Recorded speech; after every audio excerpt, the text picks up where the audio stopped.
কবর প্রতিদিন ডাক দিয়ে বলে, গোটা দুনিয়ার মানুষ, আনা বাইতুল ওয়াহদা, আনা বাইতুল জুলমা, আনা বাইতুল ওয়াহশা, আনা বাইতুল দূর। গোটা দুনিয়ার মানুষ, আমি একাকির ঘর, খবরদার মাওলাকে না নিয়া কেউ কবরে আসিও না। আনা বাইতুল জুলমা, আমি অন্ধকারের ঘর, খবরদার বাতির ব্যবস্থা না করিয়া কেউ আমার কাছে আসিও না। আনা বাইতুল ওয়াহশা, আনা বাইতুল দূর, আমি পোকামাকড়ের ঘর, আমি সাপ বিচ্ছুর ঘর।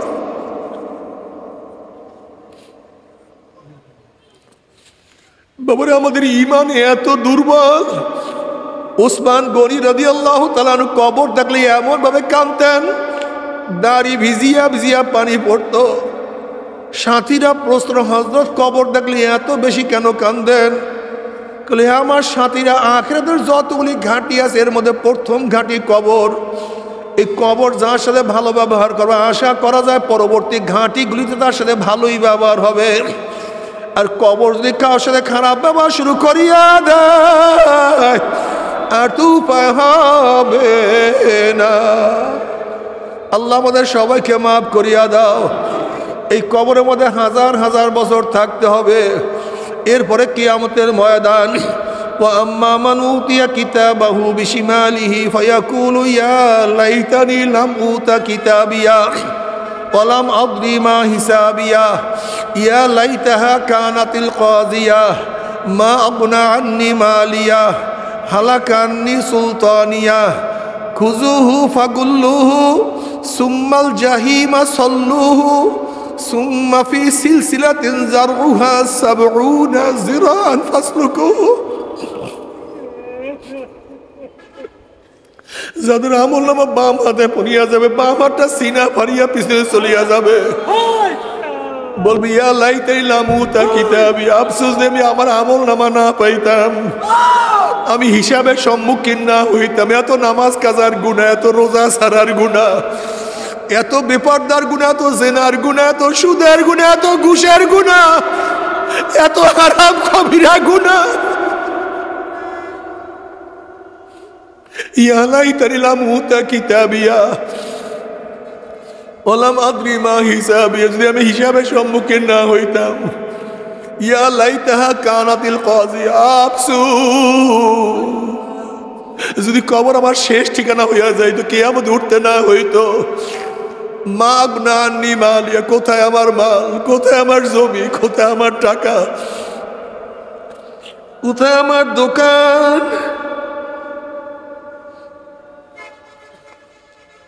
যেই টাকার জন্য, জমির জন্য, যেই দোকানের জন্য, ব্যবসার জন্য জীবনটাকে জীবন মনে করি নাই, নামাজের সময় পাই নাই, রোজা রাখার সময় পাই নাই, দিনের কাজ করার সুযোগ পাই নাই, দাওয়াত দেওয়ার সুযোগ পাই নাই, দাওয়াত দেওয়ার সময় বের করতে পারি নাই, হালকায় জিকিরে যাওয়ার সময় পাই নাই, মাসিক ইজতেমায় যাওয়ার সুযোগ পাই নাই, দিনের লাইনে চলার সুযোগ পাই নাই, মানুষদেরকে আহ্বান করার, দিনের দিকে ডাকার সময় পাই নাই। সারাদিন দুনিয়া দুনিয়া করতাম, মা আগনা আন্নি মালিয়া, কই সেই মাল আমাকে কোনো উপকার করতে পারলো না। হালাকা আন্নি সুলতানিয়া, কই আমার মেম্বারি, কই আমার চেয়ারম্যানি, কই আমার এমপিগিরি, কই আমার মিনিস্টারগিরি, কই আমার সভাপতিগিরি, কই আমার সেক্রেটারিগিরি, কই কোনো ক্ষমতাই তো এখন আর নাই। আমার মালও শেষ, আমার ক্ষমতাও শেষ। নাফরমান আফসোস করবে, হাত চাবাইতে থাকবে, হাত চাবাইতে চাবাইতে কোনো পরিমাণ সব ফাতা ফাতা করিয়া ফেলাইবে। নাফরমান আফসোস করবে, ওইদিকে আমার মাওলায় হুকুম দেবে, খুযুহু ফাগুল্লুহু, এ ফেরেশতার নাফরমানকে ধর, ওকে বান্ধিয়া ফেলা। এই হুকুম দেওয়ার সাথে সাথে একদল ফেরেশতারা ৭০ গজ লম্বা লম্বা আগুনের শিকল দিয়া নাফরমানকে বান্ধিয়া ফেলাইবে। যেরকম কুকুরের পায়ের মধ্যে রশি লাগাইয়া টানতে টানতে কুয়ার মধ্যে ফেলাইয়া দেয়, এইভাবে নাফরমানের হাত পার মধ্যে জাহান্নামের শিকল লাগাইয়া। কত বাবা দেখবে ছেলেকে টানিয়া নিয়ে যায়, কত ছেলে দেখবে বাবাকে টানিয়া নিয়ে যায়। কত ভাই দেখবে ভাইকে টানিয়া নিয়ে যায়, কত স্বামী দেখবে স্ত্রীকে নিয়ে যায়, আবার কত স্ত্রী দেখবে স্বামীকে নিয়ে যায়, কত মালিক দেখবে গোলামকে নিয়ে যায়, কত গোলাম দেখবে মালিককে নিয়ে যায়, কত উস্তাদ দেখবে ছাত্রকে নিয়ে যায়, আবার কত ছাত্র দেখবে উস্তাদকে নিয়ে যায়, কত পীর দেখবে মুরিদকে নিয়ে যায়, আবার কত মুরিদ দেখবে পীরকে নিয়ে যায়। আল্লাহ আল্লাহ। নাফরমান যাহা কিছু ধরবে সব ছিড়িয়া যাবে। এইভাবে টানতে টানতে জাহান্নাম ধাম ধুম করে জাহার মধ্যে নিক্ষেপ করতে থাকবে। জাহার মধ্যে মারার পরে 70 বছর পর্যন্ত, 1 বছর 2 বছর 30-40 বছর নয়, 70 বছর পর্যন্ত আগুনের নিচে যাই দিয়ে থাকবে। আগুন, ডাইনে আগুন, বামে আগুন, উপরে আগুন, নিচে আগুন। আল্লাহ আমাদের সবাইকে মাফ করিয়া দাও। বাবার আমি 2 হাত জোর করিয়া বলি, আজকেতে নামাজ আর কাজা করিও না, রোজা ছাড়িও না, মাওলার পথ ভুলিও না, আমার নবীর সুন্নাত ছাড়িও না। বাবারে দুনিয়া কিছু না, কিছু না, কিছু না। বাবারে নফস এবং শয়তান সব সময় তোমাকে আমাকে গুনার দিকে উৎসাহিত করে।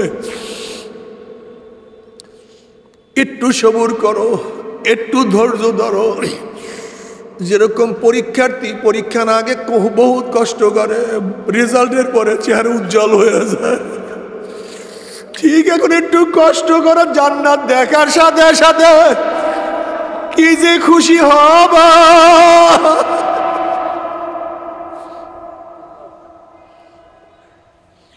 বাবারে ছোট্ট একটা হাদিস শুনাই। নবী আলাইহিস সালাতু ওয়াস সালাম ফরমান, দুনিয়ার মধ্যে এক চির সুখী জন্ম হওয়ার পরে দুঃখ কি জিনিস, কষ্ট কি জিনিস কোনোদিন দেখে নাই, কিন্তু কপাল পরা জাহান্নামী হয়ে যাবে। আর একদম চির দুঃখী দুনিয়ার মধ্যে সুখ কি জিনিস কোনোদিন দেখে নাই, কিন্তু আল্লাহ পাক তাকে জান্নাতি বানায়া দিবে। এবার যেই ব্যক্তি চির সুখী তাকে এক ঝলক জাহান্নাম দেখানো হবে। এক ঝলক জাহান্নাম দেখার পরে তাকে প্রশ্ন করা হবে, তুমি দুনিয়ার মধ্যে কি পরিমাণে সুখ করছো, শান্তি করছো? সে বলবে, মাওলানা তোমার ইজ্জত ও জালালের কসম খেয়ে বলতে পারি, আমি দুনিয়ার মধ্যে 1 সেকেন্ডের জন্য কোনোদিন সুখ করি নাই। আর যে চির দুঃখী তাকে এক ঝলক জান্নাত দেখানো হবে।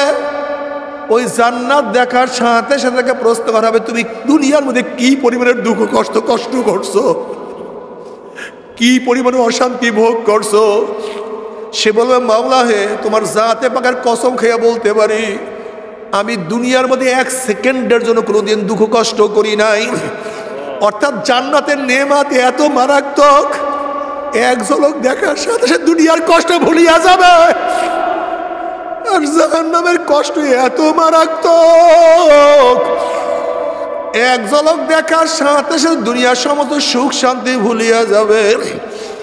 এর জন্য তোমাদের হাতেও ধরছি, পায়েও ধরছি, বাবারে জান্নাত কামাই করো। অনেক সুন্দর জায়গা, অনেক ভালো জায়গা। জাহান্নাম খুবই খারাপ জায়গা। তবে মুমিন মুসলমান বলতে সবাইরই মনে চায় গুনার থেকে ফিরিয়া নেক আমল করিয়া মাওলার জান্নাত, কিন্তু সবাইরই যাইতে মনে চায়। গুনাহ নিয়া মাওলার জাহান্নামে কাউরি কিন্তু যাইতে মনে চায় না। কিন্তু কেনই বা আমরা নেক আমল করতে পারি না, কেনই বা গুনার কাম ছাড়তে পারি না? এর মূল কারণ আপনার এবং আমার পিছনে নফস এবং শয়তান লাগিয়া রয়েছে। এই নফস এবং শয়তান থেকে ফেরার জন্য যে কোনো একজন হক্কানি আল্লাহর ওলির হাতে হাত দিতে হবে রে বাবা। খবরদার, বর্তমান জমানায় পীর মুরিদের নামে ভেজাল, ব্যবসা, দলাদলি, হিংসা, হাসাদে পরিণত হয়ে গেছে। সমস্ত আল্লাহর ওলির একমত, যেই পীরের 5 জন মুরিদের মধ্যে কম পক্ষে 3 জনকে দেখবেন আলহামদুলিল্লাহ সুন্নাত মাফিক আমল আখলাক মজবুত হয়ে যাইতে আছে, গুনার কাম ছাড়তে আছে, নেকের আমল ধরতে আছে, কলব নরম হইয়া চোখে পানি আসতে আছে। বৃক্ষতর নাম কি, ফলে পরিচয়। আমি চরমোনাই বুঝি না, চরমোনাইয়ের দাওয়াত প্রশংসা প্রচার প্রসার করার জন্য আসি না রে বাবা। চরমোনাই যাওয়ার তোমার কোনো দরকার নাই, কোনো দরকার নাই, কোনো দরকার নাই। তুমি যার কাছে গিয়া পারো গুনার কাম সারো, নেকের আমল ধরো, কলম নরম করিয়া চোখে পানি নিয়া কবরে যাইও। যেরকম দুনিয়ার ঘরে আগুন লাগলে পানি ছাড়া নিবানো যায় না, ঠিক তদ্রুপ তোমার এবং আমার গুনার দ্বারা যে জাহান্নামের আগুন জ্বলিয়া রইছে, চোখের পানি ওসার কিন্তু জাহান্নামের আগুন নিবানো সম্ভব না। কাজী বাবা আমার জন্য দোয়া চাই। আমি মুহূর্তে আল্লাহ পাক রব্বুল আলামিন আপনাকে আমাকে কোরআন ও হাদিসের মাজলিস আলেম ওলামা মুমিন মুত্তাকিন জাকিরিন শাকিরিনদের গুরুত্বপূর্ণ এক দামি মাজলিসে আসার বসার বলা শোনার তৌফিক আল্লাহ পাক দান করছেন। শুকরিয়াতান সবাই বলে আলহামদুলিল্লাহ। এই মাজলিস অনেক দামি, অনেক গুরুত্বপূর্ণ। আমি সব সময় জিকিরের মাজলিসকে ধোলাই কারখানা বলি। ধোলাই কারখানা যখন জামা কাপড় দেওয়া হয়, জামা কাপড়গুলি ময়লা থাকে, কারখানারা যখন ফেরত দেয় পরিষ্কার, ময়লার কোনো চিহ্নও থাকে না। ঠিক এখানে যখন ঢুকছিলাম আমল নামায় গুনার বহুত ময়লা ছিল। আল্লাহ পাক কবুল করলে মাজলিস থেকে বের হয়ে যাবে, গুনাহ সব সাফ হয়ে যাবে। বলবেন না সুবহানাল্লাহ সবাই? এই একবার সুবহানাল্লাহ বলার সাথে সাথে আমল নামায় 1000 নেকি লেখা হয়ে গেছে, 1000 গুনাহ ঝরে গেছে। আল্লাহ পাক কালামে পাকের মধ্যে ফরমান ইন্নাল হাসানাতি ইউযহিবনাস সাইয়্যাত, নেকি গুনাহকে মিটায়া দেয়। নেকি ইউযহিবনা তরজমা কি, তাহকিক কি? ইউযহিবনার অর্থ হলো নেকি গুনাহকে এইভাবে মিটায়া দেয় মনে হয় ব্যক্তি কোনোদিন গুনাহ করেই নাই। ব্যক্তি কোনোদিন, আমাদের মধ্যে অনেকের একটা অভ্যাস আছে, যারা খারাপ কাজে লিপ্ত, ধরেন নেন গাঁজা সেবন করি, মদ পান করি, অবৈধ কাজ করি। অনেকেই আমরা মনে করি এত খারাপ কাজ করে আমি মসজিদে যাব কেন, আমি তো খারাপই, আমি রোজা রাখবো কেন, আমি তো খারাপই, আমি জিকির করব কেন। এরকম একটা ধারণা কিন্তু আমাদের মধ্যে আছে। আমি ভালো হয়ে নেই তারপরে ইবাদত শুরু করব। ভাই তুমি ভুল করতেছো। তোমার জামায় শুধু ময়লাই লাগাবা, পরিষ্কার করবা না। ময়লা তো লাগছে, পরিষ্কার করো, ধুয়ে ফেলো। তুমি গুনাহ করতেছো, তুমি নামাজে দাঁড়াও, ওই নামাজ তোমাকে একদিন গুনার কাছ থেকে ফিরাইয়া দিবে। তুমি অপকর্ম করতেছো, তুমি জিকিরে বসো, জিকির তোমাকে সমস্ত অপকর্মের থেকে একদিন ফিরাইয়া দিবে। তুমি চরম খারাপ লোক, চরম খারাপ, তুমি ভাবতেছো কোন মৌলবীরা আসছে, আলেম ওলামা আসছে, কোন আমার কাজটা কি, কোন আমি যাবো কেন? তুমি ভুল করতেছো। বরং এখানে তো রুগীদের আসার কথা বেশি। যারা বেশি রুগী তাদের এখানে বেশি আসার কথা ছিল, অথচ দেখা যায় আমরা এরকম চরম কপাল পরা রুগী, আমরা ডাক্তারের কাছেও যাইতে চাই না, মেডিকেলেও ভর্তি হইতে চাই না। এটা কপাল পরা রুগী। আচ্ছা বলেন তো, নবী আলাইহিস সালাতু ওয়াস সালাম দাওয়াত দিয়েছেন, চিকিৎসা করছেন কাদেরকে? তার আগে তো কেউ মুসলমানই ছিলেন না, নাকি ভুল বললাম? মুরব্বীদের মধ্যে সবচেয়ে প্রথম মুসলমান হয়েছে কে? আবু বকর রাদিয়াল্লাহু তাআলা। বালকদের মধ্যে সবচেয়ে প্রথম মুসলমান হয়েছে আলীউল মুর্তজা রাদিয়াল্লাহু তাআলা। মহিলাদের মধ্যে সর্বপ্রথম খাদিজা কুবরা রাদিয়াল্লাহু তাআলা। আর গোলামদের মধ্যে সবচেয়ে প্রথম হারিস ইবনে যায়েদা রাদিয়াল্লাহু তাআলা। যায়েদ রাদি, ঠিক আছে, নবী আলাইহিস সালাতু ওয়াস সালামের গোলাম, তিনি প্রথম মুসলমান হয়েছে না? হারিস না তার নাম? যায়েদ ইবনে হারিস না, হারিস ইবনে যায়েদ, যায়েদ ইবনে হারিস, তিনি প্রথম মুসলমান হয়েছে। অর্থাৎ তার আগে তো মুসলমানই ছিলেন না। তিনি দাওয়াত দিতেন কাদেরকে? ওমারের মতো খারাপ লোককে। বিশ্বাস হয় না। ওমর কি ছিলেন আপনারা জানেন? সবচেয়ে নিকৃষ্ট কোন ব্যক্তি? যে ব্যক্তি কোনো নবীকে হত্যা করে। সবচেয়ে হতভাগা কোন ব্যক্তি? যে ব্যক্তি নবীর মাধ্যমে হত্যা হয়। যে নবীর মাধ্যমে হত্যা হয় এবং নবীকে যে হত্যা করে তার চেয়ে নিকৃষ্ট আর কেউ হতে পারে না। তো ওমর ইবনে খাত্তাব রাদিয়াল্লাহু তাআলা কাকে হত্যা করার জন্য রওনা করছেন? সরদার দু আলম সৈয়দুল আম্বিয়া মুহাম্মদ আরবি আলাইহিস সালাতু ওয়াস সালাম সর্বশ্রেষ্ঠ নবীকে নাঙ্গা তলোয়ার নিয়ে রওনা করছেন হত্যা করার জন্য। বলেন তো তার চেয়ে খারাপ কেউ হতে পারে?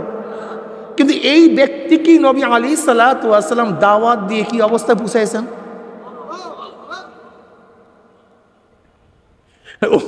ওমর ইবনে খাত্তাব রাদিয়াল্লাহু তাআলার ব্যাপারে নবী আলাইহিস সালাতু নিজেই বলেন, বুখারীর মধ্যে রওয়ায়াত আছে, আমার পরে কেউ নবী হইলে ওমর নবী হয়ে যেত। আর আপনারা জানেন সাহাবী বলেন, গাউস বলেন, কুতুব বলেন, ওলি বলেন, সর্বশ্রেষ্ঠ মর্যাদার অধিকারী কারা? নবীরা। এর চেয়ে মর্যাদা সম্পন্ন কেউ নেই। তাই যে ওমর রাদিয়াল্লাহু তাআলা নবী আলাইহিস সালাতু ওয়াস সালামকে হত্যা করার জন্য নাঙ্গা তলোয়ার নিয়ে রওনা করছেন, সেই ওমরের ব্যাপারে নবী আলাইহিস সালাতু ওয়াস সালাম বললেন কি আমার পরে কেউ নবী হইলে ওমর নবী হয়ে যেত। এখন মর্যাদা কোথায় গিয়ে পৌঁছছে? যে ওমর নবী আলাইহিস সালাতু ওয়াস সালাম হত্যা করার জন্য রওনা করছে, সে ওমরকে দেখলে শয়তান রাস্তা ছাড়িয়ে পালাইয়া যেত। যে ওমর নবী আলাইহিস সালাতু হত্যা করার জন্য রওনা করছে, সে ওমরের হালাত কি অবস্থা কি? নবী আলাইহিস সালাতু ওয়াস সালাম ফরমান, বুখারীর মধ্যে রওয়ায়াত আছে, ওমর বলেও ঠিক বোঝেও ঠিক। যার অনুকূলে কোরআনে বহুত আয়াত নাযিল হয়ে গেছে, অনুকূলে। অর্থাৎ ওমর রাদিয়াল্লাহু তাআলা যে মত প্রকাশ করতেন, আল্লাহ পাক সেই অনুকূলে রায় প্রদান করতেন। এই ওমরকে যে ওমরের কথা বাতাসে শোনে, যে ওমরের কথা পানিতে মানে, যে ওমরের কথা মাটি শুনে। আপনারা জানেন হযরত সারিয়া রাদিয়াল্লাহু তাআলা আনহু যুদ্ধ করতেছিলেন। ওমর ইবনে খাত্তাব রাদিয়াল্লাহু তাআলা আনহু মদিনায় ছিলেন। মদিনার মিম্বার থেকে আওয়াজ দিলেন, ইয়া সারিয়াতুল জাবাল, এ সারিয়া পাহাড়ের দিকে তাকাও। কোথায় মদিনার, কোথায় সিরিয়া? এখান থেকে আওয়াজ, ইয়া সারিয়াতুল জাবাল। সারিয়া রাদিয়াল্লাহু চিন্তা করলেন, আমিরুল মুমিনিনের আওয়াজ পাইতেছি, কোথার থেকে? সে তো মদিনায়। ভ্রুক্ষেপ করলেন না, আবারও যুদ্ধ শুরু করলেন। কিছুক্ষণ পরে আবারও ইয়া সারিয়াতুল জাবাল। আবারও চিন্তা করলেন কিসের আওয়াজ, ভুল শুনতেছি কিনা, তিনি তো মদিনায়। আবারও যুদ্ধ শুরু করলেন। কিছুক্ষণ পর আবার ইয়া সারিয়াতুল জাবাল উনজুর ইলাল জাবাল, এ সারিয়া পাহাড়ের দিকে তাকাও, দেখো পাহাড়ের দিকে কি। সারিয়া রাদিয়াল্লাহু তাআলা একদল সৈন্য প্রেরণ করলেন। দেখেন পাহাড়ের অপর দিক থেকে শত্রু বাহিনী তাদের উপর আক্রমণ করার জন্য প্রস্তুতি নিচ্ছে। ওইদিকে মদিনার লোকগুলো চিন্তা করতেছে সারিয়া রয়েছে কোথায় আর ওমর কোথায়। এখানে বসে সারিয়াকে কি বলতেছে, উভয় আশ্চর্য। সারিয়া রাদিয়াল্লাহু তাআলা যখন বিজয় ভেসে মদিনায় আসলেন, মদিনার থেকে লোকগুলো বের হয়ে গেছে। ভাই সারিয়া, জুমার দিন অমুক সময় আমিরুল মুমিনিনের কোনো শব্দ পেয়েছো তুমি? বলে হ্যাঁ। সে আশ্চর্য হয়ে গেল, বলে হ্যাঁ। বলে কি? বলে আমরা তো যুদ্ধ করতেছিলাম, হঠাৎ আমিরের আওয়াজ, আমি ভ্রুক্ষেপ করলাম না, সে তো মদিনায়। আবারও আওয়াজ, আমি ভ্রুক্ষেপ করলাম না, সে তো মদিনায়। তৃতীয়বার আওয়াজ পেলাম, দেখলাম পাহাড়ের ওদিক থেকে কাফেররা, বেঈমানরা আমাদের আক্রমণ করার জন্য প্রস্তুতি নিচ্ছে, আল্লাহর কসম।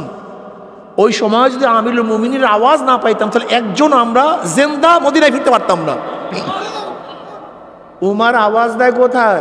মদিনায়। শব্দ বাতাস পুছায় কোথায়? কি বুঝলেন? বাতাস কথা। মদিনায় একবার ভূমিকম্প, ওমর ইবনে খাত্তাব রাদিয়াল্লাহু তাআলা লাঠি দিয়া পারে, থাম থাম, অমনি থামবে। মিশর দখল করার পরে আপনারা জানেন নীল নদের মধ্যে জোয়ার সৃষ্টির জন্য প্রতি বছর সুন্দরী, সুশ্রী, আকর্ষণীয় এক যুবতী রমণীকে জবাই করতে হইতো, রক্ত ব্যতীত জোয়ার হইতো না। মুসলমানরা দখল করার পর বলতেছে না, এটা সম্ভব না, সেরে এটা কুফুরি। সুন্দরী সুশ্রী তো দূরের কথা, একজন কালা ন্যাংরা লুলা মেয়েকেও তো অবৈধ হত্যা করা জায়েজ নেই, এটা করবো কিভাবে? বলে পানি দাও, যা ইচ্ছা তাই কর, কিন্তু পানি দাও, পানি ছাড়া কেউ বাঁচবে না। বিশাল ফেরকার মধ্যে পড়ছে গভর্নর, তিনি চিঠি লিখলেন আমিরের কাছে, আমিরুল মুমিনিন ওমর ইবনে খাত্তাব রাদিয়াল্লাহু তাআলা নীল নদের কাছে চিঠি লিখলেন, নীল নদ, নীল নদ, যদি আল্লাহর হুকুমে জারি হয় আমার চিঠি পাইতে দেরি, জারি হইতে দেরি করবি না। আর আল্লাহর হুকুমে জারি না হলে তোর জারি হওয়ার দরকার নেই। ঐতিহাসিকরা বলেন এই চিঠি পানির মধ্যে পড়তে দেরি, জোয়ার হইতে দেরি হয় নাই। কি বুঝলেন ওমরের কথা? ও ইসলাম গ্রহণ করার আগে ওমরের চেহারা কালো ছিল, ইসলাম গ্রহণ করার পর ওমরের চেহারা সুন্দর হয়ে গেছে। আগে খাটো ছিল এখন লম্বা হয়ে গেছে, আগে গরিব ছিল এখন ধনী হয়ে গেছে। ঘটনাটা কি? ওমর তো সেই আগেরই ওমর। যুবক বাবারা, এই ঘটনা শুনো, বোঝার চেষ্টা করো, বয়ান বেশি দরকার নেই, বোঝার চেষ্টা করো। ইসলাম গ্রহণ করার আগে যে ওমর, যেই পদবী, যেই বংশের, ওই একই ওমর, কিন্তু ওমরের মধ্যে এমন কি পার্থক্য হলো, পরিবর্তন হইল যে ওমরের কথা পানি শুনে, বাতাস শুনে, মাটি শুনে ওমরকে দেখলে শয়তান পালায়া যায়।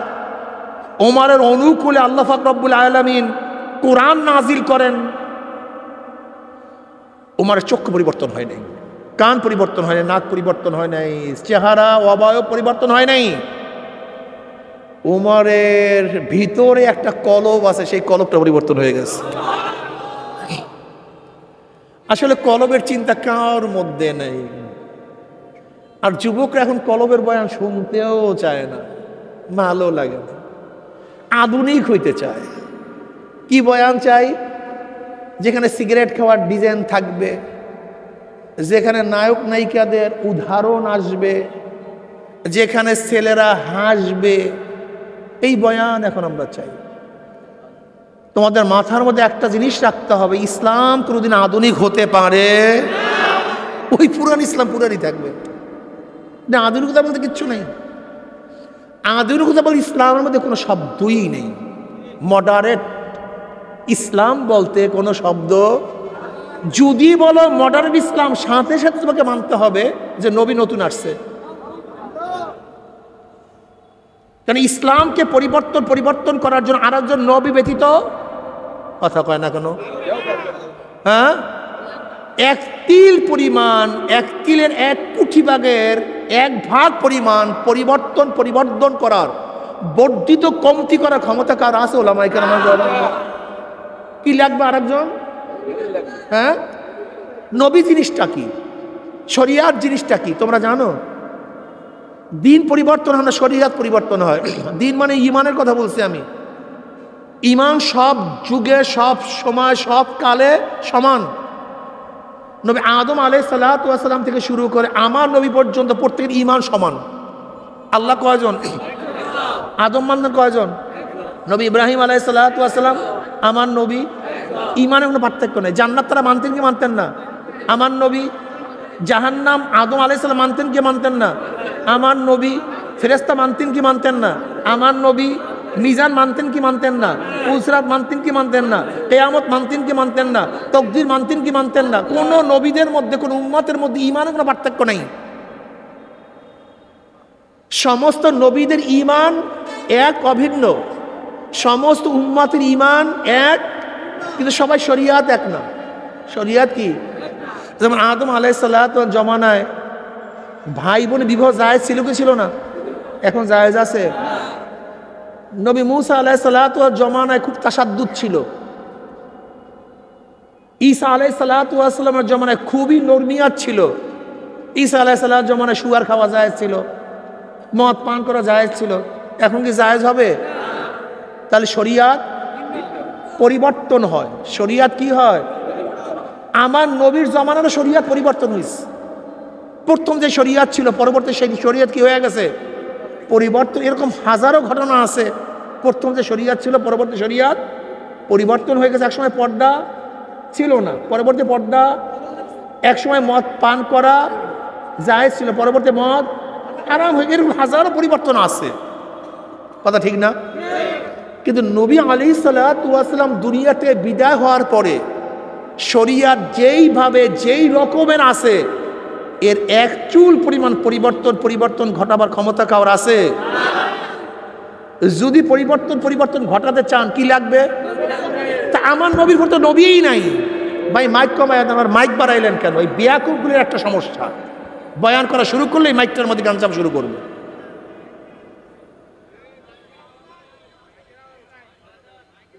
এই সাউন্ড বক্স বাড়ায় দেন একটু।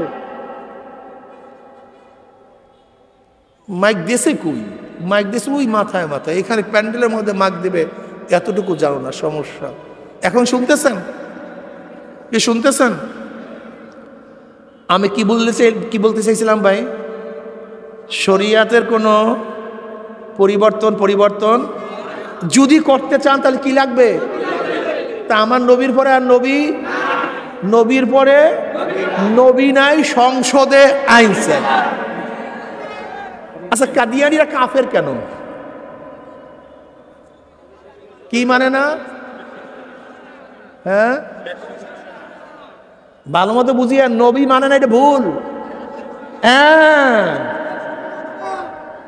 অন্যান্য নবীদের দুইটা সিফাত। নবী আদম আলাইহিস সালাম নবী এবং মাসুম, নবী নূহ আলাইহিস সালাম নবী এবং মাসুম মানে নিষ্পাপ। নবী ঈসা আলাইহিস সালাম নবী এবং কয় গুণ? আমার নবীর মধ্যে নবী আলাইহিস সালাম নবী, মাসুম এবং শেষ নবী। নবীদেরকে নবী মানছেন, মাসুম মানেন নাই, নিষ্পাপ মানেন নাই, আপনি আহলে সুন্নাত ওয়াল জামাত থেকে বের হয়ে যাবেন। আমার নবীকে নবী মানছেন, নিষ্পাপ মানছেন, শেষ নবী মানেন না, আপনি কাফের হয়ে যাবেন। খুব ভালো মতো বুঝবেন, বোঝার চেষ্টা করবেন। তা নবী আলাইহিস সালাম শেষ নবী, তারপরে নবী নেই, আর শরিয়াত শেষ।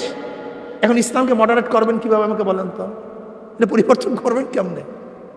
ধোকায় পড়িয়েন না, মডার্ন ইসলাম নেই। মনে আপনি ইসলাম থেকে বের হয়ে গেছেন, ইসলাম থেকে দূরে চলে গেছেন, এইটা মনে করেন। নতুন কোন ইসলাম আসবে না, আসতে পারে না। যেইভাবে ইসলাম ছিল আছে, যখন থাকবে না তখন কিয়ামত হয়ে যাবে। কি হয়ে যাবে?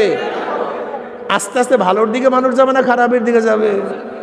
খারাপ হইতে হইতে লা তাকুমুস সাআহ হাত্তা ইয়াকুলু ফিল আরদি আল্লাহ আল্লাহ। যখন আল্লাহ আল্লাহ বলার মতো একজনও থাকবে না, তখন আসমানের জায়গায় থাকবে না, সূর্য আর সূর্যের জায়গায় থাকবে না, চন্দ্র আর চন্দ্র জায়গায় থাকবে না, সব বেসাকার হয়ে যাবে। কাজেই চিন্তা করার কিছু নাই, আস্তে আস্তে লোকগুলি খারাপের দিকেই যাবে, এটা আশ্চর্য হওয়ার কিছু নাই। উমর বিন খাত্তাব রাদিয়াল্লাহু তাআলা আনহু ইসলাম গ্রহণ করার পরে তার অবয়ব পরিবর্তন হয় নাই। কি পরিবর্তন হয়েছে? জোরে বলেন মাশাআল্লাহ। বেলাল হাফসি রাদিয়াল্লাহু তাআলা আনহু গোলাম, বাবাও গোলাম, দাদাও গোলাম, নিজেও গোলাম, 1 টাকার মালিক না, 1 শতক জমির মালিক না, শিক্ষা দীক্ষা গ্রহণ করতে পারে নাই, সম্মান ইজ্জত বলতে কিচ্ছু ছিল না। আচ্ছা, বেলাল হাফসি ঈমান আনার পরে অবস্থাটা কেমন? বেলাল হাফসি হাতে জমিনের মধ্যে, পায়ের আওয়াজ আরশের মধ্যে, হাতে জমিনের মধ্যে, পায়ের আওয়াজ আরশের মধ্যে। বেলাল হাফসি আজান দেয় জমিনের মধ্যে, 7 তবক আসমান ভেদ করে আজানের আওয়াজ চলে যায় আরশের মধ্যে। কিয়ামতের ময়দানে নবী আলাইহিস সালাতু ওয়াস সালাম যে উটের উপরে থাকবেন, তার লাগাম থাকবে বেলাল হাফসির হাতের মধ্যে। কি বুঝলেন? বেলাল হাফসির চেহারা সুন্দর হয়ে গেছে, ধনী হয়ে গেছে। কিচ্ছু না। কি পরিবর্তন আছে? কার মধ্যে টেনশন? কার মধ্যে টেনশন আছে?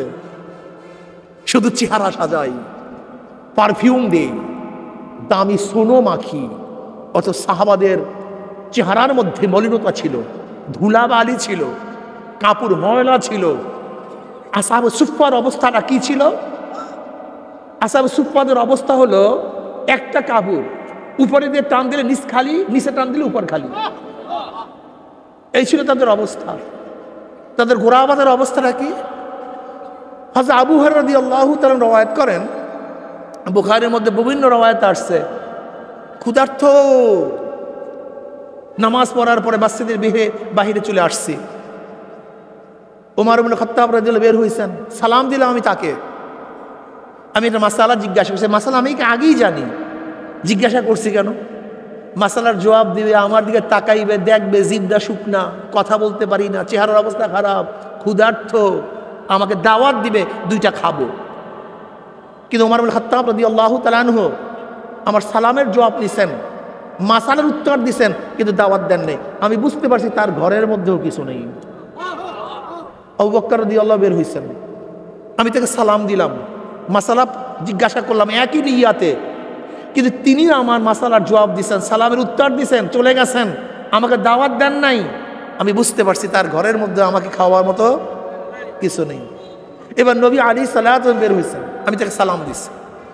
সালামের জবাব দেওয়ার পরই ঘরের মধ্যে আওয়াজ দিছে, আছে কিছু ঘরের মধ্যে, ঘরের থেকে আওয়াজ আসছে, এক পেয়ালা দুধ আছে। কি আছে? ওমর ইবনে খাত্তাব হযরত আবু হুরায়রা রাদিয়াল্লাহু ফরমান, নবী আলাইহিস সালাতু ওয়াস সালাম বলেন, হে আবু হুরায়রা, আসহাবুস সুফফার সবাইকে দাওয়াত দাও, আমাদের সংখ্যা প্রায় 70-এর উপরে, আর দুধের সংখ্যা এক পেয়ালা। আমাকে যেহেতু দাওয়াত দেওয়ার জন্য বলছে, আমি বুঝতে পারছি হুকুম আমাকেই বলবে যে বন্টন করো, তা আমি যেই পেট খালি, ওই একই অবস্থা, আমার অবস্থাটা কি? কিন্তু উপায় নেই, নবীর হুকুম, আমি দাওয়াত দিলাম। সবাই ক্ষুধার্ত, একজনও ক্ষুধার্ত ছিল না, সবাই ক্ষুধার্ত। নবীর ঘরে দাওয়া, সবাই খুশি, সবাই আসছে, সবাই বসছে। নবী আলাইহিস সালাতু ওয়াস সালাম আমার হাতে দুধের পেয়ালাটা দিয়েছেন, বলেন আবু হুরায়রা পান করো, আবু হুরায়রা পান করো। আমার ধারণা অনুযায়ী আমাকেই বলছেন পান করাও। আমি একজনের কাছে নিয়ে গেলাম, সে দুধের থেকে চুমুক দিছে, আমাকে ফেরত দিছে। তার পেট পূর্ণ হওয়ার পরে দুধের পেয়ালা আমার কাছে ফেরত দিছে, আল্লাহর কসম, সেই বাটির থেকে এক ফোঁটা দুধ কমে নেই, এক ফোঁটাও না। আমি দ্বিতীয় ব্যক্তির কাছে নিয়ে গেছি, সেও সেখান থেকে পান করছে, আমাকে ফেরত দিছে। তৃতীয় ব্যক্তির কাছে নিয়ে গেছি, সেও পান করছে, ফেরত দিছে, কিন্তু দুধ যেই অবস্থা একই অবস্থা। এরকম করতে করতে করতে করতে আমি সবার কাছে দুধের পেয়ালা নিয়ে গেলাম, সবাই পান করছে। এবার আমি নবী আলাইহিস সালাতু ওয়াস সালামকে দুধের পেয়ালা দিলাম। নবী আলাইহিস সালাতু ওয়াস সালাম আমার হাতে দিলেন, বললেন আবু হুরায়রা পান করো। এক টানি কারবার শেষ, নবী আলাইহিস সালাতু ওয়াস সালামের কাছে দুধের পেয়ালা ফেরত দিলাম। আবার বলেন আবু হুরায়রা পান করো। বললাম ইয়া নবী আল্লাহ, পেটে জায়গা নেই। না, আবার পান করো। পান করলাম, আবারও ফেরত দিলাম, তাহলে আবারও পান করো। বুখারীর মধ্যে রওয়ায়াত আছে, আবু হুরায়রা বলেন আমার পেট উঁচা হয়ে গেছে, কিন্তু আল্লাহর কসম সবাই দুধের থেকে, পেয়ালার থেকে দুধ পান করছে, কিন্তু দুধের পেয়ালার থেকে এক ফোঁটা দুধও কমে নেই। এরপর নবী আলাইহিস সালাতু সেখান থেকে পান করছে। এত ক্ষুধার্ত মানুষগুলি এত দামি কেন? টাকা ছিল না, শুধু টাকার পিছনে ঘুরলাম, বাড়ির পিছনে ঘুরলাম, কিন্তু এই কলফটার পিছনে ঘুরলাম না কেউ। যেটা দামি বানাবার জায়গা, যেখানে মানুষকে দামি বানায় দেয়, সবচেয়ে দামি বানায় দেয়, সবচেয়ে উঁচা মাকামে পৌঁছায় দেয়, সেইটার পিছনে কেউ ঘুরি না।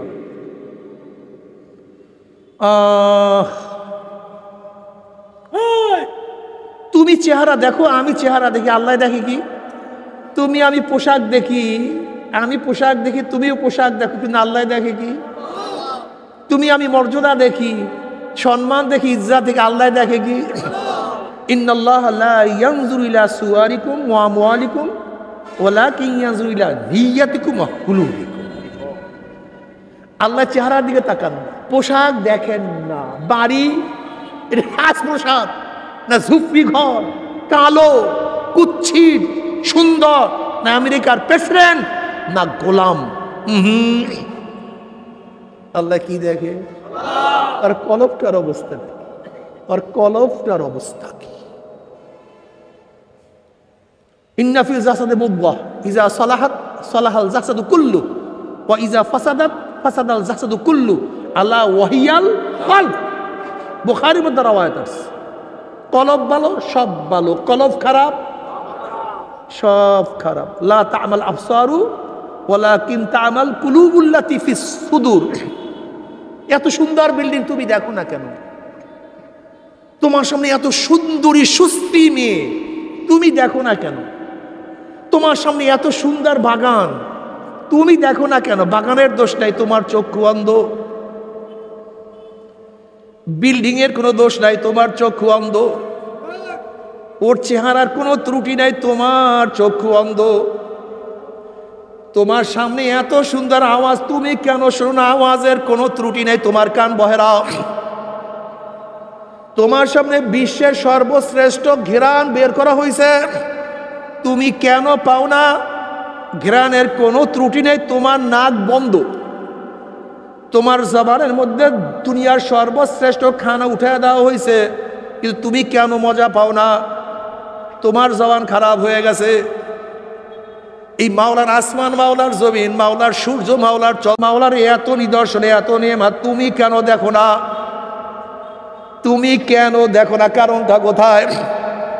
আল্লাযী খালাকা সাবা সামাওয়াতিন তিবাকা মা তারা ফি খালকির রহমানি মিন তাফাউত ফারজি'ল বাসারা হাল তারা মিন ফুতুর সুম্মা আরজি'ল বাসারা কাররাতাইনি ইয়ানকালিব ইলাইকাল বাসারু খাসিয়ান ওয়া হুয়া হাসীর। আমার মাওলা কি সুন্দর আসমান বানাইছে, সাতম আসমানকে কিভাবে সাজাইছে। আমার মাওলা এত বড় সূর্যটাকে 13 লক্ষ গুণ দুনিয়ার চেয়ে বড় সূর্যটাকে কিভাবে চালাইছে। আমার মাওলা 9 কোটি 30 লক্ষ মাইল দূরে সূর্যটাকে কিভাবে উঠাইছে। আমার মাওলায় কোটি কোটি তারকাকে কিভাবে চালাইছে। আমার মাওলায় কিভাবে বাতাস চালায়, কিভাবে সাগরের থেকে জোয়ার উঠায়। হাল তারা মিন ফুতুর, দেখো গাছের মধ্যে কোনো ভুল আছে কিনা, দেখো মাছের মধ্যে কোনো ভুল আছে কিনা, তোমার সৃষ্টির মধ্যে কোনো ভুল আছে কিনা। অফি আনফুসিকুম আফালা তুবসিরুন। এ বেয়াকুফ, তুই মাওলাকে খোঁজার জন্য কোথায় যাও? আমেরিকা যাওয়ার দরকার নাই, রাশিয়া যাওয়ার দরকার নাই, চীন যাওয়ার দরকার নাই, সূর্যের দেশে যাওয়ার দরকার নাই। মাওলাকে দেখতেছে অফি আনফুসিকুম, মাওলা তো তোর মধ্যেই আছে, তুই কেন দেখো না? কেন খেয়াল করো না? তোমার ভাই মায়ের গর্ভের থেকে আসছে, সেও অন্ধ, তুমি কেন চক্ষুওয়ালা? তোমার ভাই, তুমি একই মায়ের গর্ভের থেকে আসছো, তোমার চেহারা সুন্দর, তোমার ভাইয়ের চেহারা কালো কেন? একই বাবা একই মা, তোমার জেহেন এত ভালো, তোমার ভাই কেন জেহেনি না? সে কেন মুখস্থ করতে পারে না? একই ভাই একই বাবা একই মায়ের গর্ভের থেকে আসছো, তুমি কেন ধনী, তোমার ভাই কেন গরিব? তুমি কেন জজ, তোমার ভাই কেন আসামি? তুমি কি একদিনও চিন্তা করো নাই যে বাবাও তোমার, যে তোমার জজ ভাইয়ের বাবাও সে, তোমারও মা সে, কিন্তু তুমি কেন এত অপমানিত? তুমি মানে কেন এত অপদস্থ? এ আমার যুবক বাবারা, ছাত্র বাবারা, আসলে মূল ব্যাপারটা হলো আমরা দুনিয়ার চিন্তা করতে করতে, দুনিয়ার দিকে চক্ষু উন্মোচন করতে করতে মাওলার কথা ভুলিয়ে গেছে।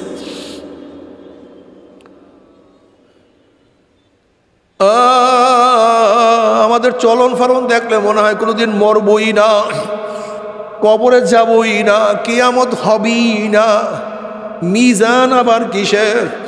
এর ইমাম বুখারী রাহমাতুল্লাহ আলাইহি সবাইকে স্মরণ করার জন্য তার বুখারীর শেষ বাব, ও নাদাউল মাওয়াজিনাল কিসতা লিয়াউমিল কিয়ামা ওয়া আন্না আমালা বানি আদম কাওলাহুম ইউজান। আল্লাহ পাক কিয়ামতের ময়দান ইনসাফের ন্যায়ের একটা মিজান স্থাপন করবে। সেই মিজানের মধ্যে, পাল্লার মধ্যে বনি আদমের প্রত্যেকটা কথা এবং কাজকে ওজন করা হবে। আল্লাহ মাফ করিয়া দাও। ও স্কুলের ছাত্র বাবারা, ও আমার কলেজের ছাত্র বাবারা, ও আমার পর্দায় মা বোনেরা, নিশ্চয়ই আল্লাহ পাক রব্বুল আলামিন সবার আমল নামাকে ওজন করবে। এখন প্রশ্ন হলো, কোন বছরের আমল নামা, কোন সময়ের আমল নামা, কোন জমানার আমল নামা? তুমি কি মনে করছো রাত্রের আমল নামা আল্লাহ ওজন করবে? দিনেরটা করবে না, আবার দিনেরটা করবে, রাত্রেরটা করবে না। এই বছরেরটা করবে, গত বছরটা করবে না। না,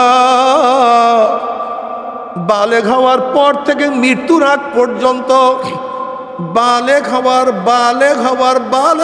পর থেকে মৃত্যুর আগ পর্যন্ত যা কিছু করছো, যা কিছু দেখছো, সব কিছু ওজন করাবে। আল্লাহ মাফ করিয়া দাও।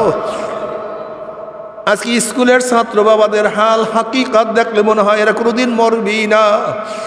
আমার কলেজের বাবাদের অবস্থা দেখলে মনে হয় এরা কোনোদিন মুসলমান হবেই না। ইউনিভার্সিটির বাবাদের দেখলে মনে হয় মন কিনে কিনে থেকে সুয়াল করবে না।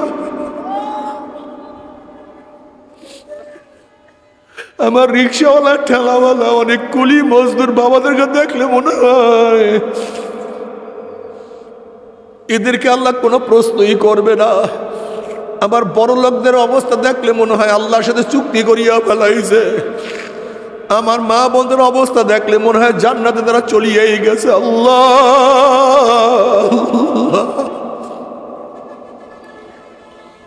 এ আমার স্কুল কলেজের বাবারা ও বেনমাজি বাবারাও, আমার বেপর্দা মা বোনেরা, আমার ফের রাগ করিও না বাবা। তুমিও যেই কবরে রওনা করছো আমি একই কবরে রওনা করছি। ও আমার বাবারা, ও আমার মারা, তোমাদের কাছে যেই প্রশ্ন হবে, এখানে যত আলেম দেখো একই প্রশ্ন হবে। তোমাদের কাছে যেই প্রশ্ন হবে সাহাবাদের কাছে একই প্রশ্ন হবে। তোমাদের কাছে যেই প্রশ্ন হবে বরফিল আব্দুল কাদের জিলানী রহমাতুল্লাহর কাছে একই প্রশ্ন হবে।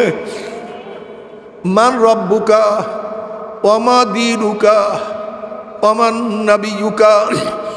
স্কুলের ছাত্রদের কাছে একই প্রশ্ন, কলেজের ছাত্রদের কাছে, ইউনিভার্সিটির ছাত্রদের কাছে, বিএনপির লোকদের কাছে, আওয়ামী লীগের লোকের কাছে, জাতীয় পার্টি, কমিউনিস্ট, চরমোলাইওয়ালাদের কাছে, তুমি যেই দল করো নেই কেন প্রত্যেকের কাছে একই প্রশ্ন। তাহলে এক দলে কেন নামাজ পড়বে, এক দলে কেন নামাজ ছাড়িয়া দিবা, এক দলে কেন রোজা রাখবা আর এক দলে কেন রোজা রাখবা না, এক দলে কেন দাড়ি রাখবা আর এক দলে কেন দাড়ি কাটবা ছাড়বা, এক দলে সুন্নাত অনুযায়ী চলবা আর এক দলে সুন্নাত কেন পছন্দ করবা না। আসলে আমাদের শয়তানে পাইছে আর কিছু না। বাবারে, তোমাকে আমাকে শয়তানে পাইছে। শয়তান আল্লাহর কাছে কসম করছে, আল্লাহ যে আদমের জন্য চিরতরে জাহান্নামী হয়ে গেলাম, ওদেরকে জাহান্নামে না নিয়ে আমি ছাড়বো না। আমার মাওলায় ডাক দিয়া শয়তান বলে, শয়তান আমার আদম সন্তানকে তুই ধাক্কাইতে তুই জাহান্নামের কিনারায় নিয়ে যাও, আর ওই জাহান্নামের কিনারার থেকে আমার বান্দা, আমার বান্দি আমাকে ডাক দেয়, আল্লাহ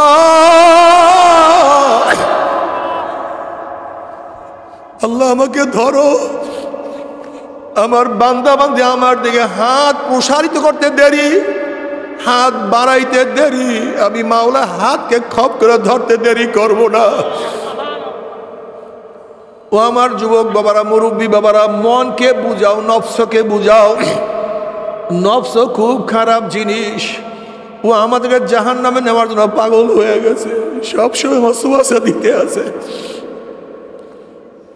যদি নফসের বিরোধিতা করিয়া মাওলাকে রাজি খুশি করিয়া কবরে যাইতেই পারো, কবরটা জান্নাতের বাগিচা হয়ে যাবে। আল্লাহ কবুল করিয়া নাও। কিয়ামতের ময়দানে উঠবে, আমার মাওলা ডাকিয়া ডাকিয়া আর ওসে নিচে জায়গা করিয়া দিবে। আমল নামা ডাইন হাতে পড়িয়া যাবে। ফাআম্মা মান উতিয়া কিতাবাহু বিয়ামিনিহি ফায়াকুলু হাউমুকরাউ কিতাবিয়া ইন্নী যানানতু আন্নী মুলাকিন হিসাবিয়া ফাহুয়া ফি ঈশাতির রাদিয়া ফি জান্নাতিন আলিয়া কুতুফুহা দানিয়া কুলু ওয়াশরাবু হানিয়াম বিমা আসলাফতুম ফিল আইয়ামিল খালিয়া। এ আমার বাবারা, যুবক বাবারা, তুমি কি দেখো নাই যখন ভালো রেজাল্ট করে ওই ছাত্র এক হাতে মিষ্টের প্যাকেট নিয়ে দৌড়ায় আর বলে, আম্মু শুনছো আমার রেজাল্ট কতই না সুন্দর, আব্বু শুনছো আমি প্লাস পেয়ে গেছি, আপু শুনছো আমি গোল্ডেন এ প্লাস পেয়ে গেছি। তুমি কি জানো আমি নাহুতে কত মার্কস পাইছি, আমি মিজানে কত পাইছি, অঙ্কে ইংরেজিতে কত পাইছি, দেখো আমার রেজাল্ট কতই না সুন্দর। ঠিক কিয়ামতের ময়দানে যাদের আমল নামার ডাইন হাতে পড়িয়া যাবে, আমল নামার ইয়া দৌড়ের বলবে, দেখ ও আমার দোষ, তুই নামাজ পড়ো না, আমি নামাজ পড়ছি, দেখ আমার নামাজের কত সুন্দর আমল নামা। দোস্ত তুই রোজা রাখো না, আমি রোজা রাখছি, দেখ আমার কত সুন্দর রোজার ন্যাক। মা দেখছো আমার কত সুন্দর ন্যাক, আব্বু দেখছো আমার কত সুন্দর জিকিরের ন্যাক। হাউ মুকরাউ কিতাবিয়া, পড়িয়া দেখো আমার আমল নামা। যাকে দেখাইবে তাকে বলবে জানো আমার এত সুন্দর আমল নামা হওয়ার কারণটা কি? ইন্নী যানানতু আন্নী মুলাকিন হিসাবিয়া, আমি দুনিয়ার মধ্যে যে কোনো কাজ করার আগে চিন্তা করতাম আল্লাহর কাছে হিসাব দিতে হবে। ইন্নী যানানতু আন্নী মুলাকিন হিসাবিয়া, আমি সব সময় চিন্তা করতাম আল্লাহর সামনে দাঁড়াইতে হবে, আল্লাহর কাছে হিসাব দিতে হবে। আল্লাহ প্রশ্ন, এইটা করলি কেন, এইটা করলি না কেন? এর জন্য আল্লাহ যা নিষেধ করছে আমি করতাম না, আল্লাহ যা আদেশ করতো আমি তা ছাড়তাম না, এর জন্য এত সুন্দর নেকাম হয়েছে। কুলু ওয়াশরাবু হানিয়াম বিমা আসলাফতুম বিল আইয়ামিল খালিয়া, খাও পান করো, এই নিচে তোমাদের ফল ঝুলতে আছে, ভক্ষণ করতে থাকো। তুমি কি জানো তোমার এত নিয়ামত পাওয়ার কারণটা কি? এর কারণ হলো দুনিয়ার মধ্যে যে সাধনা করছো, বিমা আসলাফতুম ফিল আইয়ামিল খালিয়া। দুনিয়ার মধ্যে ফজরের সময় প্রচন্ড শীতের মধ্যে লাথি মারিয়া ল্যাপের উপরে ঠান্ডা পানির মধ্যে গোসল করি আমার মাওলার সামনে দাঁড়াইয়া গেছো। প্রচন্ড রোদের মধ্যে কলিজা শুকায়া গেছে, পানির মধ্যে ডুব দিয়া পানি পান করো নাই, আমার মাওলাকে খুশি করিয়া ফেলাইছো। দাড়ি রাখার কারণে স্ত্রী চলিয়া গেছে, কিন্তু দাড়ির মধ্যে পোষ লাগাও নাই, আমার নবী খুশি হইয়া গেছে। তোমার সামনে হারাম মাল আসছে, প্রয়োজন ছিল, কিন্তু মাওলার ভয়ে হারাম মাল গ্রহণ করো নাই। বিমা আসলাফতুম ফিল আইয়ামিল খালিয়া, দুনিয়ার মধ্যে যে সাধনা করছো, এই সাধনার জন্য আমার মাওলা পাক রব্বুল আলামিন তোমাকে এত সুন্দর জান্নাত দিয়া দিছে। মা তাশতাহি আনফুসুকুম ওয়া লাকুম ফিহা মা তাদদাউন, মনে যা চায় করো, আদেশ নাই নিষেধ নাই। আল্লাহর তরফ থেকে সালামুন কাওলাম মির রব্বির রহিম, শুধু শান্তি আর শান্তি, শান্তি আর শান্তি। বুড়া হবা না, সর্দি নাই, কাশি নাই, পেট ব্যথা নাই, হার্ট ডিজিজ নাই, কিডনি খারাপ নাই, বকাবকি নাই, অসুস্থতা নাই, শুধু আরাম আর আরাম। কি যে মজা! আমার মাওলা ছাড়া তো কেউ মজার কথা বলতে পারবে না। আল্লাহ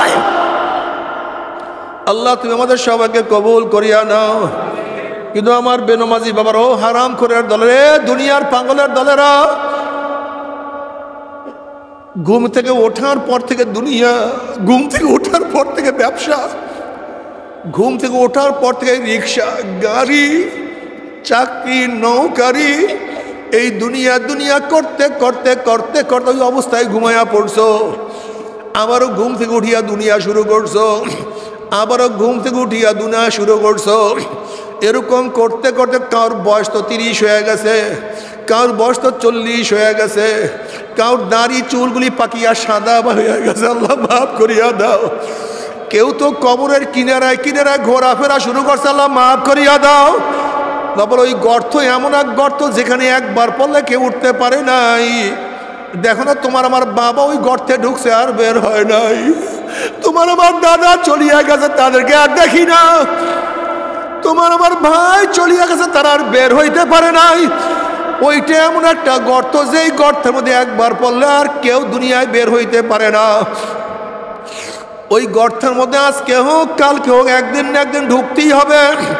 কিন্তু আল্লাহ না করুক, আল্লাহ না করুক, যদি ঘরের মালিকের সাথে পরিচয় না করিয়া ঘরের মধ্যে ঢুকে অবস্থাটা কি হবে। আর ঘরের মালিকের সাথে পরিচয় করিয়া ঘরে গেলে কোনো টেনশন নাই। তুমি শ্বশুর বাড়িতে রাত্র 3টার সময় দরজায় নক করছো, শ্বশুর আওয়াজ দিছে, কে তুই? বলছো আমি আপনার জামাই। অমনি শ্বশুর লাফ দিয়ে উঠবে, জামাই আসছে, এত রাত্রে কেন আসছে, কোন বিপদে পড়ছে? পানির ব্যবস্থা করো, বিছানার ব্যবস্থা করো, খানার ব্যবস্থা করো। ঘরের মালিকের সাথে পরিচয় আছে, কোনো সমস্যা নাই। কিন্তু ঘরের মালিকের সাথে পরিচয় না থাকে, রাত্রে গিয়ে যদি নক করে, চোর আসছে, ডাকাত আসছে, ওকে মার, ওকে বান, অপমান কর, অপদস্থ কর। ঘরের মালিকের সাথে পরিচয় নাই, ঠিক কবরের মালিকের সাথে যদি পরিচয় করিয়া যাও, কবরের মালিক বলবে, অপ্রসুল ফরাশা মিনাল জান্নাহ ওয়াল বিসু মিনাল জান্নাহ, আমার বন্দাবান্দির গায়ের মধ্যে জান্নাতের পোশাক লাগাইয়া দে, জান্নাতের বিছানা বিছাইয়া দে, জান্নাতের নাজ নেয়ামতের দ্বারা গোটা কবরটাকে ভরিয়া দে, আল্লাহ কবুল করিয়া নাও।